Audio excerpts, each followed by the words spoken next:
Hello everyone, আসসালামু আলাইকুম। আশা করি সবাই আমাদেরকে শুনতে পাচ্ছ এবং দেখতে পাচ্ছ। সো আশা করি সবাই ভালো আছে এবং সবার পরীক্ষা মোটামুটি ভালো হয়েছে। সো আজকে হচ্ছে আমাদের রসায়ন যে দ্বিতীয় পত্র আছে, সেই রসায়ন দ্বিতীয় পত্র পরীক্ষা হয়েছে। সো রসায়ন দ্বিতীয় পত্রের যে এমসিকিউ অংশটা আছে, সেই এমসিকিউ অংশটার সলিউশনের জন্য এই ভিডিওটা আমরা 1 মিনিট ওয়েট করব। 1 মিনিট পরে লাইভটা শুরু করব। সো ভাইয়া, প্রশ্ন কেমন হয়েছিল যদি একটু বলতেন 1 মিনিটে। আলহামদুলিল্লাহ, আমার মনে হয়েছে প্রশ্ন ভালো হয়েছে এন্ড সহজ হয়েছে। এন্ড তোমরা যারা পড়ছো এন্ড যারা ক্লাসগুলো করছো তাদের ভালো করার কথা। এন্ড অনেকে অলরেডি মেসেজও দিছো, ভালো হয়েছে। ইনশাআল্লাহ আমরা অ্যান্সারগুলো দেখার পর হয়তো আরো মিলাইলে ভালো লাগবে তোমাদের। সো ঠিক আছে, আমাকে একটু জানাও যে সবকিছু ঠিক আছে কিনা, আমাদের কথা ভিডিও ক্লিয়ার আছে কিনা, তারপর আমরা লাইভটা শুরু করে দিব। জাস্ট কমেন্টে এটা জানাও যে ভিডিও এবং অডিও ক্লিয়ার আছে কিনা। তোমরা ক্লিয়ার বললেই আমরা শুরু করে দিব। ওকে, ঠিক আছে, তাহলে ভাইয়া শুরু করতে পারেন আপনি। ওকে। ওকে, সবার আগে যদি আসি, চলো আমরা এক এক করে একটু দেখি। আমি বসে বসে সলভ করতেছিলাম। সো এইটা তো আমাদের একদম মানে আমরা যেটা স্লাইডে করছি, স্লাইড থেকে আসছে, তাই না? এখানে এটা ছিল আর কি। দেন হচ্ছে লেড স্টোরেজ ব্যাটারিতে সালফিউরিক অ্যাসিডের ঘনত্ব কত। সো এইটাও আমাদের একদমই স্লাইড থেকে করা, তাই না? এইটা তারপর হচ্ছে লবণের উপস্থিতি, কোন লবণের উপস্থিতিতে পানিতে অস্থায়ী ক্ষরতাটা হয়। এটা আমরা ছোটবেলা থেকে সবাই জানি, এটা একদম খুবই কমন প্রশ্ন।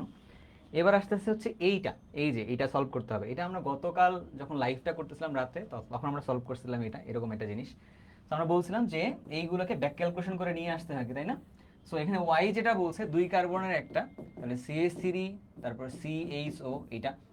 আবার জেড যেটা বলছে 1 কার্বনের একটা, হচ্ছে ধরো আমি এভাবে লিখতেছি, আমরা এভাবে আমরা লিখছিলাম, মনে আছে তোমাদের? যে দুইটা অক্সিজেন শুধুমাত্র আমরা পাশাপাশি লিখবো, পরে অক্সিজেন দুইটা আসলে মুছে দিব আর কি, এরকম টাইপের ঘটনাটা লিখলে তাহলে কি হয়? তাহলে CH3 CH double bond CH2, এইটা হচ্ছে আমাদের কাছে, এই কিউটা হচ্ছে এটা, বুঝছো? তাহলে আমাদের কাছে 4 নম্বর প্রশ্নটা এখানে দিয়ে দাও নাই। 4 নম্বর প্রশ্নটা আছে, বাট 4 নম্বর প্রশ্নের অ্যান্সার আসলে এইটা হবে আর কি, যাচ্ছি আর কি আমরা ওখানে। এবার আসি 5 নম্বরের দিকে গেলে। 5 নম্বরে কি বলছে? ওয়াই হচ্ছে আয়োডোফর্ম বিক্রিয়াটা দেয়। হ্যাঁ, ওয়াই এর মধ্যে দেখো কি আছে। এটা হচ্ছে আমাদের কাছে ওয়াই, এটা হচ্ছে আমাদের কাছে ওয়াই, এটা আছে CH3CO, এইটা আছে আর কি। তাহলে এখানে কি আছে? এসিটোমূলক আছে, তার মানে এটা আয়োডোফর্ম বিক্রিয়া দিবে, কথা সত্যি। 2 নম্বর কথা বলছে কি, জেড হচ্ছে কেনিজাটো বিক্রিয়া দেয়। জেড হচ্ছে কোনটা? এইটা। এটা তাহলে কোনটা? CHO, এটা হচ্ছে আমাদের কাছে জেড। তাহলে এটা হচ্ছে আমাদের কাছে কেনিজাটো বিক্রিয়া দেয়, এটা আমরা গতকালে লিখতেছিলাম বসে বসে। এটা ওয়াই আর জেড কেন্দ্রাকর্ষী প্রতিস্থাপন বিক্রিয়া দেয়, এটা একটা দাহা মিথ্যা কথা। এটা কি দেয়? একটা সংযোজন বিক্রিয়া দেয়। তাহলে কি হবে? 1 আর 2 নাম্বারটা রাইট হবে। এসটিপিতে নিচের কোন গ্যাসের আরএমএস বেগ আসলে অধিক, তাই না? এক্ষেত্রে কি দেখতে হবে? যার এমটা হইল বেশি, তার জন্য যদি আমরা বলি, তার জন্য সিটা হচ্ছে কম। আর যার এমটা হইল কম, তার জন্য সিটা হচ্ছে বেশি। তাহলে আমাদের লাগবে কোটা? যার ভর সবচেয়ে কম এখানে, সেটা দেখতে হবে আর কি। কার ভর সবচেয়ে কম? এইটা হচ্ছে 17, এটা হচ্ছে 28, এটা হচ্ছে 44, এটা তো আরো বেশি হবে। তাহলে কোনটা সবচেয়ে কম এখানে? এই অ্যামোনিয়াটা হচ্ছে কম, তার জন্য সিআরএমএস বেগটা বেশি হবে আর কি। ঠিক আছে, ওকে। এবার আসি এইটা, এইটা আমরা একদম ওয়ান শটের মধ্যে ক্লাসের মধ্যে এটা ছিল। অনেকে কমেন্ট করতেছিল যে ভাইয়া এই ক্যালকুলেশনটা একটু চেক করবেন কিনা। আমি কমেন্টেও রিপ্লাই দিচ্ছিলাম আর কি, এই প্রশ্নটারই কমেন্টে রিপ্লাই দিচ্ছিলাম। এইটা ক্যালকুলেশন করে কত আসতেছিল, এটা আমরা ক্যালকুলেশনটা আমি এখানে বসে বসে করতেছিলাম। ক্যালকুলেশনটা আমি এখানে বসে বসে এটা করতেছিলাম। এই যে 7 নম্বর প্রশ্নটা না, এই যে ক্যালকুলেশন করতেছিলাম। কি আসতেছিল? এই যে 0.01 আসছে, মানে 0.1 আসছে ডেসিমোলার। দেন এইটাকে যদি আমরা মিলিগ্রাম পার মিলিটারে কনভার্ট করি, তাহলে 10.6 আসতেছে। পিপিএম এ নিলে আসলে এইটা আসতেছে আর কি। তাহলে কোনটা হবে অ্যান্সারটা বলো তো? তাহলে অ্যান্সার হবে হচ্ছে 3টাই অ্যান্সার হবে এটার জন্য। তাহলে এটার জন্য কোনটা অ্যান্সার হবে?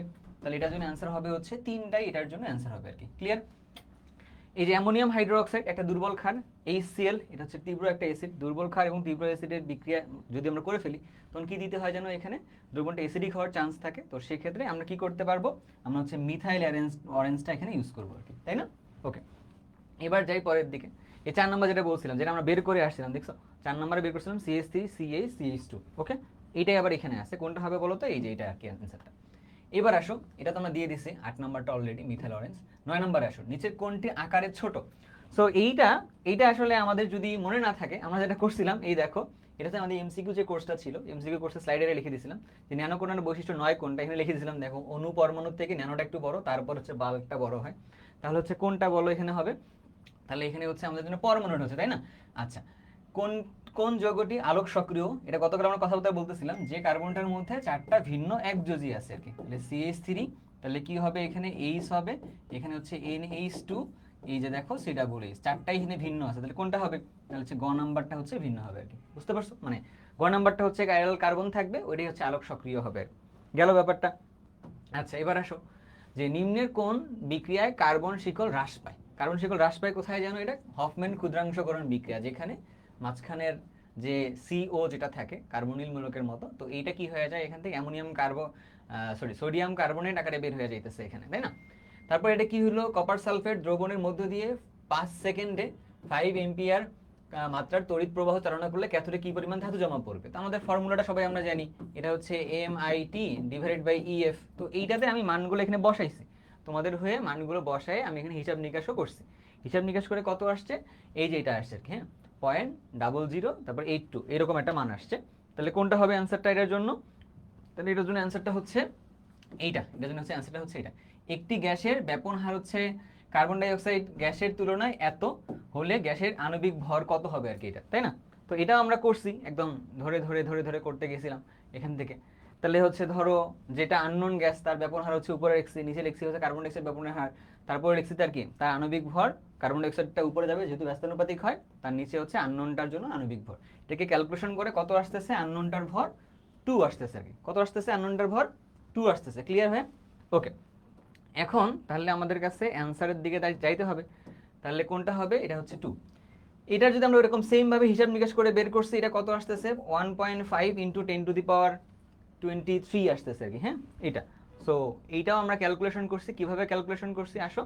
সো সালফিউরিক অ্যাসিড মানে কি আছে, 2 মোল H+ এখান থেকে বের হবে। সো 2 দিয়ে গুণ করতেছি, 0.5 হচ্ছে তার ঘনমাত্রাটা, এটা হচ্ছে আয়তন, এটা হচ্ছে তার মিলিলিটারে ছিল, লিটারে নিয়ে গেছি। দেন আমরা এটাকে কনভার্ট করে এখানে আগে আমরা মোল অ্যামাউন্টে চলে আসছিলাম, এটা আসলে একটা কিসে আসবে, মোলে আসছে। মোল থেকে পরবর্তীতে অণুতে নিয়ে গেছি যে কত টি এখানে আছে, হ্যাঁ N(H+) হচ্ছে এটা। এই যে যখন 6.02 × 10⁻23 দিয়ে গুণ করছি, করার পরে সবার শেষে আমাদের কাছে এইটা অ্যান্সারটা আসতেছে। বুঝছো? সবার শেষে আমাদের কাছে এই অ্যান্সারটা আসতেছে। আচ্ছা, অ্যান্সার পাইলাম, গেল ঘটনাটা। এবার আসো ড্রাই সেলের তড়িৎচালক বল কোনটা, হ্যাঁ 1.51, রাইট? এটা আমরা ক্লাসের মধ্যে কথাবার্তা বলতেছিলাম। কোন পদ্ধতিতে চামড়াকে ব্যাকটেরিয়া মুক্ত করা হয়? কিউরিং পদ্ধতিতে, ওই যে সোডিয়াম ক্লোরাইড দিয়ে যেভাবে কাজটা করে সেটা। এবার আসতেছে কোনটা, এ যৌগটির IUPAC নাম কোনটা হবে? RMGX এর সাথে এ বিক্রিয়া করছে, বি তৈরি করছে, এটা বলছে দ্রুত বিক্রিয়া করে আর কি, তার মানে 3 ডিগ্রি একটা অ্যালকোহল না, তাই না? আচ্ছা, এটা কি বলছে, 5 কার্বন বিশিষ্ট হচ্ছে একটা যৌগ হচ্ছে এ। 5 কার্বন বিশিষ্ট যৌগ হচ্ছে একটা এ। তাহলে 5 কার্বন বিশিষ্ট যৌগের সাথে আমরা যখন এইটা দিছি, RMGX দিছি, দেওয়ার পরে বি তৈরি করছে, তাই না? তাহলে এখন কোনটা দ্রুত যেন অধক্ষেপ ফেলে দেয় লুকাস বিক্রিয়কের সাথে, 3 ডিগ্রিটা। তার মানে হচ্ছে কি হবে, এটা বি হচ্ছে একটা 3 ডিগ্রি, একটা 3 ডিগ্রি একটা অ্যালকোহল। তাহলে এইটা আমাদের কি হইতে হবে, এটা একটা কিটোন হইতে হবে। আর আমরা বলছিলাম 3 ডিগ্রি কখন তৈরি হয়, যখন একটা কিটোন হয়। তাহলে 5 কার্বনের কিটোন যদি হয়, 5 কার্বনের যদি কিটোন হয়, তার নাম হচ্ছে কি, তার নামটা হচ্ছে আমরা ধরলাম পেন্টানোন। পেন্টানোন 2 হইতে পারে, 3 হইতে পারে।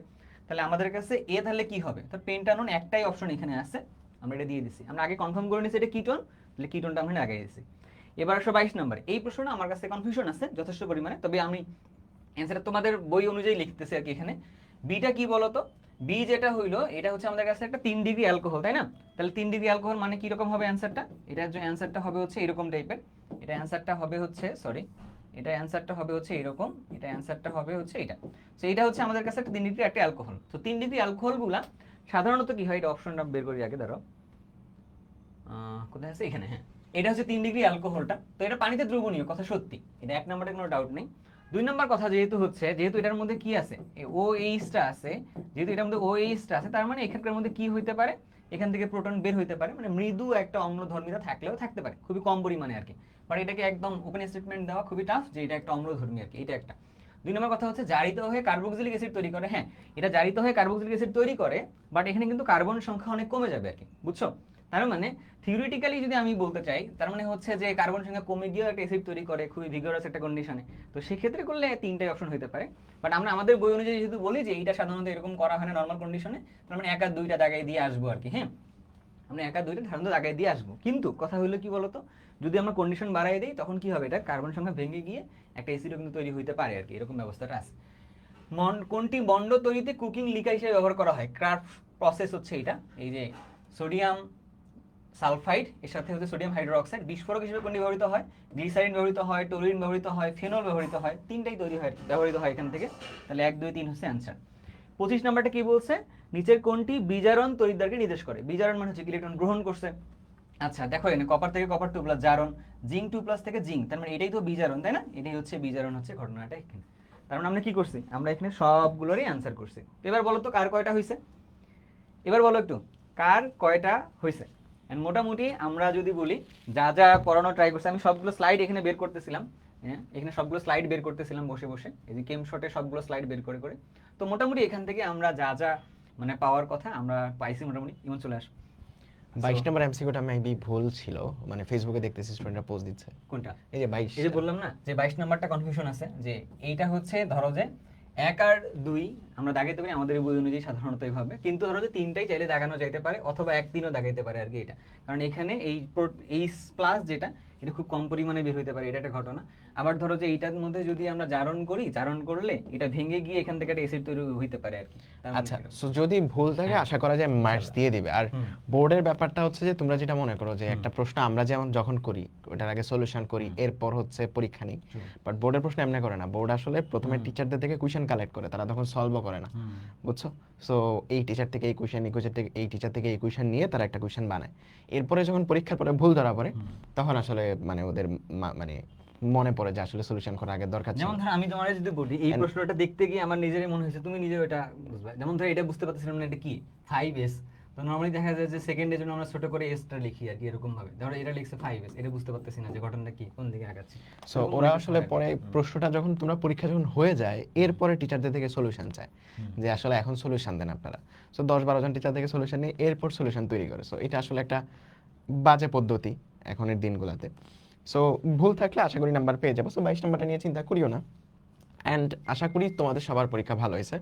অ্যান্ড আমাদের এই চ্যানেলে আইসিটি, ফিজিক্স, কেমিস্ট্রি এগুলোর প্রত্যেকটা পরীক্ষার পরে তোমরা এমসিকিউ এর সলিউশনটা পাচ্ছ। রিটেন চাও কিনা এটা ভাইরা বলো, তাহলে ভাইয়া হয়তো সন্ধ্যার মধ্যে তোমাদের দিয়ে দিবে। I will try my level best. যদি রিটেন তোমাদের দরকার হয়, রিটেন সলিউশন, আমি শুনেছি রিটেন প্রশ্নটা একটু কঠিন হয়েছে। এর পাশাপাশি একটা অ্যানাউন্সমেন্ট দিয়ে দিই, যেহেতু লাইভটা শেষ, আচ্ছা যেহেতু লাইভটা শেষ, আমাদের অ্যাডমিশন ব্যাচ কিন্তু অলরেডি লঞ্চ হয়ে গেছে। নাইমুর ভাইয়ারও অ্যাডমিশন কেমিস্ট্রি লঞ্চ হয়ে গেছে, আমারও অ্যাডমিশন ফিজিক্স লঞ্চ হয়েছে। আমাদের এই ব্যাচটা এবার 2 লেয়ারে। একটা হচ্ছে যারা ভার্সিটি প্রিপারেশন নেবে, ভার্সিটি আর গুচ্ছ, তাদের জন্য একটা ব্যাচ, সেটা একদম কম দামে 500 টাকায় পেয়ে যাবে। আর যারা ইঞ্জিনিয়ারিং প্রিপারেশন নিবে, ইঞ্জিনিয়ারিং প্লাস ঢাকা ভার্সিটি, তাদের ব্যাচটা মাত্র 750 টাকা। সো ফিজিক্স কেমিস্ট্রি দুইটাই মানে ওয়েবসাইটে পেয়ে যাবে। ভাই একটু দেখায় দেন যে কিভাবে ওয়েবসাইটে যে কোর্সটা নিবে। এটার জন্য যাইতে হবে হচ্ছে hsccrackers.com, তোমরা এখানে চলে যাবা, তোমরা লিখো, মানে তোমরা যাইতে পারবা hsccrackers.com এ আসবা, বা মোবাইল অ্যাপও তোমরা পেয়ে যাবে, সেখান থেকে নিতে পারবা। যাওয়ার পর তোমরা হচ্ছে কোর্স অপশনে যাবা আর কি। কোর্স অপশনে যাওয়ার পরে এই যে দেখবা আর কি, এখানে এইচএসসি 26 এডমিশন আছে, এখানে তোমার ইমন ভাইয়ের কোর্স আছে, এখানে হচ্ছে আমার কোর্সটা আছে। সো দেখো দুইটা কোর্স, একটা হচ্ছে ইঞ্জিনিয়ারিং ফিজিক্স, ইঞ্জিনিয়ারিং কেমিস্ট্রি, এটা হচ্ছে 750 করে যারা ইঞ্জিনিয়ারিং প্রিপারেশন নিবা আর ঢাকা ভার্সিটির প্রিপারেশন নিবা। আর হচ্ছে যারা ভার্সিটি প্লাস গুচ্ছ, মানে ঢাকা ভার্সিটি বাদে অন্যান্য ভার্সিটি গুচ্ছ এগুলোতে প্রিপারেশন নিবা, তোমাদের জন্য এই ভার্সিটি প্লাস গুচ্ছ যে ব্যাচটা আছে, ভার্সিটি প্লাস গুচ্ছ যেটা আছে, এই ব্যাচটা হচ্ছে তোমাদের জন্য। সো যুক্ত হয়ে যাও, ইনশাআল্লাহ অ্যাডমিশনের সুন্দর একটা জার্নি কাটবে। অ্যান্ড যারা অ্যাডমিশনে ভর্তি হবে তাদের জন্য আবার অ্যাডমিশনের যে এমসিকিউ ব্যাচগুলো থাকবে সেগুলো ফ্রি অ্যাক্সেস পাবা। অ্যান্ড যাবতীয় সার্ভিস তোমরা অলরেডি ওয়ান শটে বা পুরো এক্সাম জার্নিতে আমাদের থেকে যেই সার্ভিসটা পেয়েছো, অ্যাডমিশন ইনশাআল্লাহ এর থেকেও বেশি পাবা। সো অ্যাডমিশন ব্যাচগুলোতে যুক্ত হয়ে যাও, এই ভিডিওর কমেন্টেও লিঙ্কগুলো দিয়ে রাখবো। সো এই তো এইটুকুই বলা ছিল। আজকে আর কিছু বলার নেই। সো ভালো থেকো সবাই। অ্যান্ড তোমরা সলিউশন চাও কিনা রিটার্ন, এটা কমেন্টে জানাও, তাহলে ভাইয়া ইনশাআল্লাহ দিবে তোমাদের। টাটা।